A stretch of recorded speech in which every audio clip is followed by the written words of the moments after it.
Fabian Benito Sela should not have won the Dubai Fitness Championship. But how can you just give him a tie when he didn't even finish the fifth clean? Well, did Reggie Fossa just make $50,000 because of that decision?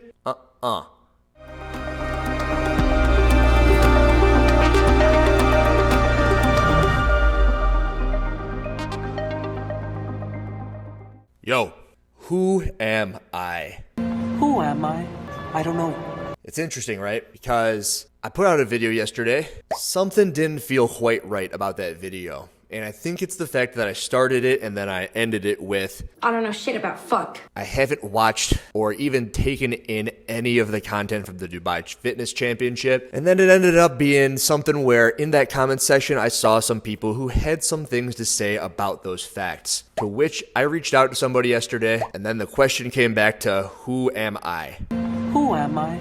When I was at the CrossFit Games this year, I was walking around and I was beating people. And the thing that I noticed is that certain individuals, you could either tell that they were genuinely into it. They're like, oh, this is cool. Thank you so much. And then other certain individuals, you were like, why are you getting so close? What's the idea here? I don't know if I've said it on the internet. I say a lot of things everywhere and they're always exactly the same. I don't really need too much of a filter because the things I say on the internet are very, very parallel with the things that I'll say in real life. That thing is that I don't want to be in, because the more in you are, the less connected you are from everybody else, because there might be things that you need to filter out of what you want to say with what needs to be said. We talk about it in terms of sponsors. We talk about it in terms of literally anything, which brings me to where I started from and what I did with the Dubai Fitness Championship, and also what I need to undo a little bit. It's like the good, the bad, and the ugly, right?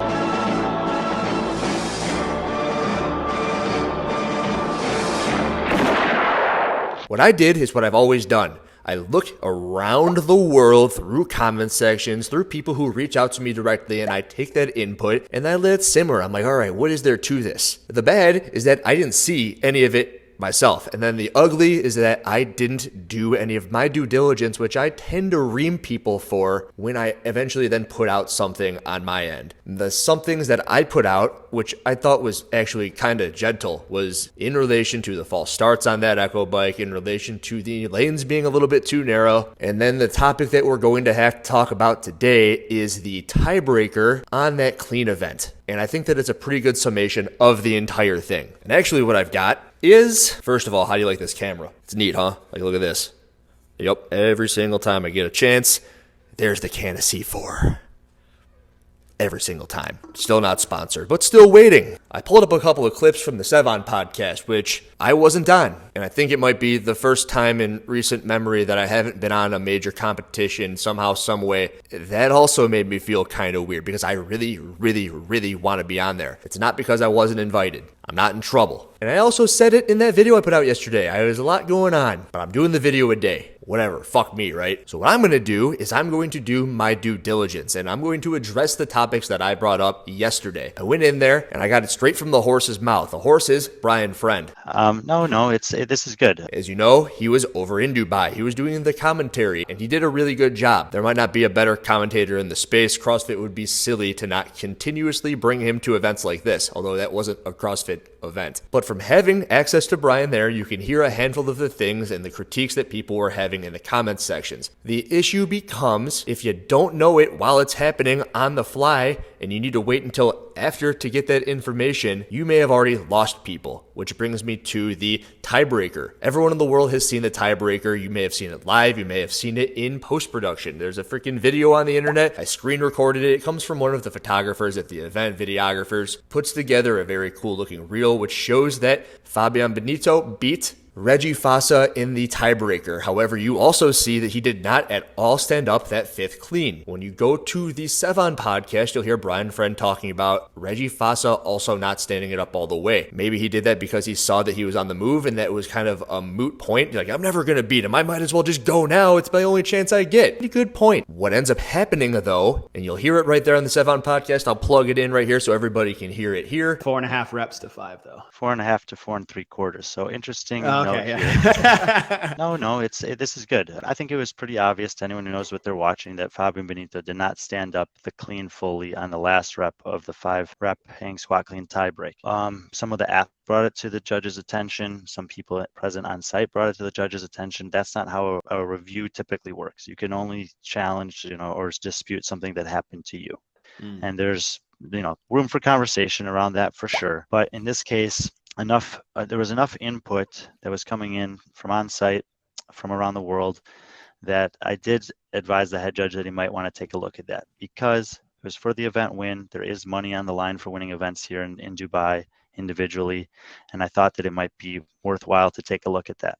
And taking a look at it, we slowed it down and we saw that it was definitely a no rep. Reggie Foss's rep was also a no rep. Maybe in Reggie's case, it was the fact that he saw Fabian was going and realized, well, if I don't go now, I'm not going to win anyway. I mean, we don't know what he's thinking in the moment. It doesn't matter! Because both of those were no reps, they were having some conversations about potential ways to address that.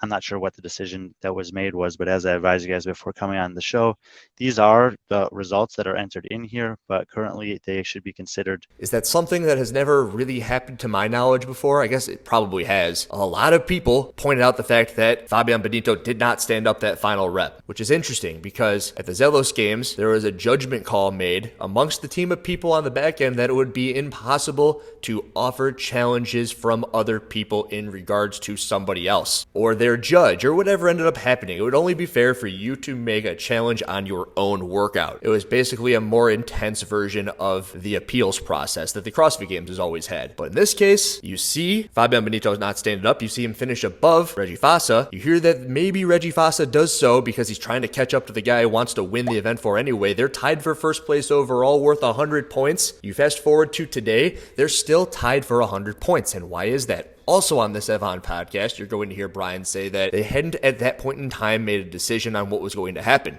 So you just end up giving yourselves a tie on a tiebreaker. They both get 100 points because they lifted the same weight. And why didn't they just do that in the first place? I said that yesterday. Why even have this stupid tiebreaker, which everyone, including myself, I shouldn't say everyone. Andrew, you can't speak for everybody. Maybe some people like this tiebreaker, but within the tiebreaker, a lot of the issues arise. The lanes are too close to one another. The barbells are hitting one another, which also needs to be addressed because that's something that I did indeed fuck up. Apparently a second and a half or so was given back to Lazar Dukic. Lazar was on the outside, I believe. Next to him was Vladimir Sashin from Russia. Vladimir just, as can happen, he just lost his grip of his barbell trying to cycle one of the reps and it fell to the ground. No problem so far, but it bounced a little to the right. And when he picked it up, it banged into Lazar's bar that was coming down from a previous, he's about to cycle it back. At that point in the tie break, Lazar was in the lead amongst the 5 guys there, but because of that, which obviously rattled him and stopped his momentum, he dropped to 3rd in the tie break, and 2 other people were able to pass him by a small margin. He was obviously upset about it. The throwing the belt on the ground is a lack of professionalism in the moment. From there, he went and did what he was supposed to do, which is address the head judge, which is the gaucho mustache man, by the way, and submitted an appeal. That appeal was reviewed after competition ended today, and Lazar was credited back a small amount of time. I think somewhere around 0.15 seconds. I'm not sure how that if that affected him moving up 1 or 2 spots or not, but we did award him back a little bit of time. Because his bar was not supposed to be hitting the athlete in the lane directly next to him as it was descending. He was very pissed off. I think that he had every right to be very pissed off. If I'm in here in my garage working out by myself and someone comes up and they're banging on the garage door, I'm like, what the fuck do you want? Go away. I'm working out in here. Leave me alone. I said, leave me alone! And it's a weird analogy, but if you are Lazar, that's not supposed to be there. Yeah, I started working with a bodywork guy, like Tom Brady's bodywork guy. He was saying to me, he's like, what you do is so easy. What you do is so easy. And I was like, do you mean simple? And he's like, yeah. He's like, the bar's not swinging back at you. When you get hit with a weight, it's all square, perfect on. You're not getting blindsided by some like 200-pound D lineman and you didn't see it coming and bending your knee the wrong way. He's like, you're in control of the bar. It's not swinging back. And I was like, oh, good point. Yeah. It's not supposed to happen, and they did give him time back, which is cool. That is an athlete making amends with the head judge and the judging team in the process that you're supposed to. And in this world where Fabian Benito won the tiebreaker, but shouldn't have won the tiebreaker, it becomes interesting because other people were the ones bringing it to attention. The judges are way the fuck over there, 12 or so feet away because the lanes are so tight. Even if they wanted to no-rep him, they couldn't no-rep him. He wouldn't have heard it. He's going as fast as he freaking can. He wants to get that extra 5 points. He wants to win that extra $1,000. And at the end of the competition, you'll see that he wanted to win the freaking competition. First place, Fabian Benito, 625 points. Second place, Moritz Feibig, 625 points. Third place, Brent Fikowski, 620 points. That 5 points in that tiebreaker goes a long way. I thought that I was rather gentle in yesterday's video. At the end of it, I said, if it's Dubai, you'll hear it here, you'll hear it there, you'll hear it from people who have been there. They kind of do whatever the hell they want, and that's okay. It's their event. And sure, shame on me. Slap on the wrist, Andrew. You shouldn't have made that video without going at least and watching all of the Sevon podcast stuff. If not, the additional 15 hours of Dubai stuff that you're going to make a 10-minute video for. Yeah, sure. Shame on me. I agree. I give a lot of people a lot of shit for that. I fucked up. I should know what I'm talking about. And the final thing that I need to talk about that I have educated myself on via the Sevon podcast was that stopwatch deal. Brian Friend on the podcast said that there were clearly false starts. So first of all, as you mentioned, there's no chip timers. The person who crosses the finish line first is not necessarily have the fastest time. The judges were supposed to start the stopwatch as soon as the athlete moved. Therefore, so if they false started, it takes that out of the equation. And that's in theory what it is supposed to do. Everybody in the world is seeing the false starts as they're happening, and everyone in the world is littering the Dubai Fitness Championships freaking chat section with bats. The commentators at that point in time should know what the fuck is going on so that they can inform people, and then all of the bats, they would just go away. You know what else would be super helpful? If the athletes knew that the stopwatch were being, but if the athletes know, they'll just go whenever they want, and then they're going to ruin the spectacle. It's like, yeah, you got a point. However, these athletes aren't stupid. What they are is nervous, anxious, anticipating a start. They're going to run like that, right? There are people who should see this stuff coming. They should see that the lanes are too small. At Zeldos games, while we were setting up the snatch, standard size barbells, the lanes gave like this much room on either end. Myself, personally, made the lanes get staggered. You have to separate these. You have to separate the snatch bars. Whoever thought it was a good idea to put the lanes that close, and maybe this is also something that I'm missing. Why are the lanes so close? I don't know. Why do they have freaking skiers instead of rowers? I don't know. What happened there, Brian? Why did they change, and when were those changes made? We asked for 15 rowers, and we were given 15 ski ergs. I don't know if this is true or not, but the rumor is that the guy who was supposed to be in charge of that went to Qatar because he's Dutch to watch the Netherlands play the U.S. And the guy who ended up doing it in his place brought the ski ergs instead of the rowers. I would like to see someone's face. That is so awesome. Does it matter? Does it matter to anybody who's going to look at it through the same lens that I looked at it this weekend? It's not. And the weight that Brian's referring to for the women was 135 pounds. I think actually after talking to some people, it was closer to 145. What the fuck is going on here? Are you kidding me? No.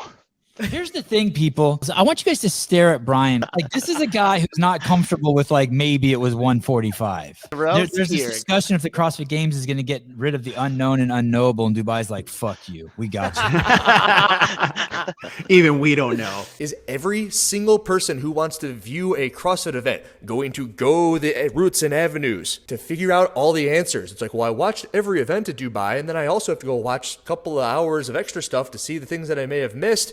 But there are still people on the Instagram world who are tagging me in cleans such as Fabian Benito, not doing the final rep, not having heard what had happened. And that is why my video yesterday was worth hearing from somebody in Dubai's instance, from somebody at the CrossFit Games levels instance, because I speak for the people. And we give it back to you, the people. And yeah, generally I like to give them as much information as I can, and I did fuck that up where I didn't have as much information as I could have gathered. But at the end of it, it all comes down to, have people put that much work in to make us understand? And I guess we're the media people. We're supposed to be the ones covering it, right? Andrew's media. But what am I? Who am I? The person that I talked about earlier in this, that I had that phone call with, I walk around carrying a gun. What is the gun?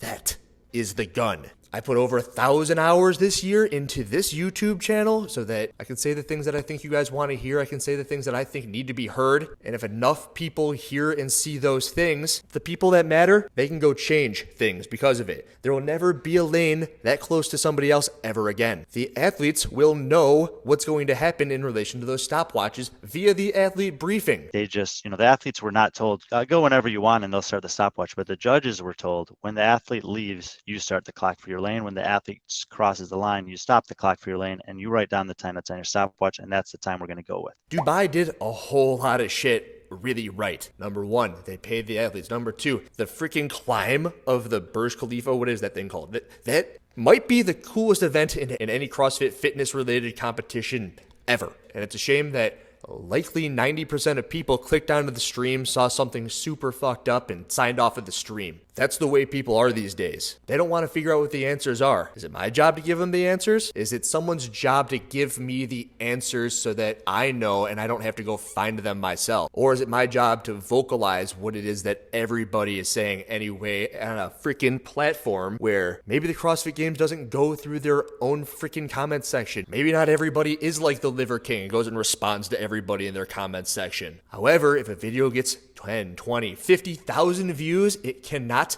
be ignored in our world because clearly a lot of people have some things to say about it. People were drawn to that. They just, the athletes were not told, go whenever you want and they'll start the stopwatch. But the judges were told, when the athlete leaves, you start the clock for your lane. When the athlete crosses the line, you stop the clock for your lane and you write down the time that's on your stopwatch, and that's the time we're going to go with.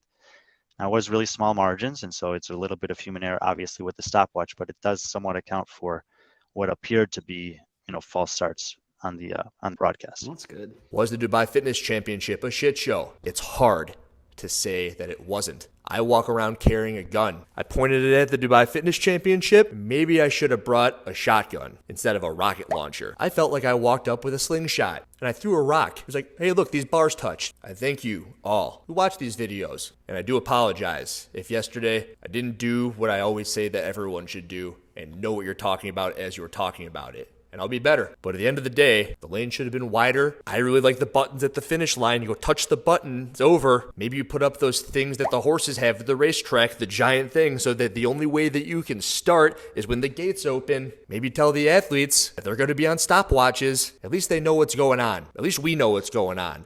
And at the end of the day, that last rep doesn't count. Fabian Benito Salas should not have won the Dubai Fitness Championship. He's fit as shit. But how can you just give him a tie when he didn't even finish the fifth clean? Well, Reggie Fossa didn't finish it either. Did Reggie Fossa just make $50,000 because of that decision? But that's all I have to say about that. And Riller, out.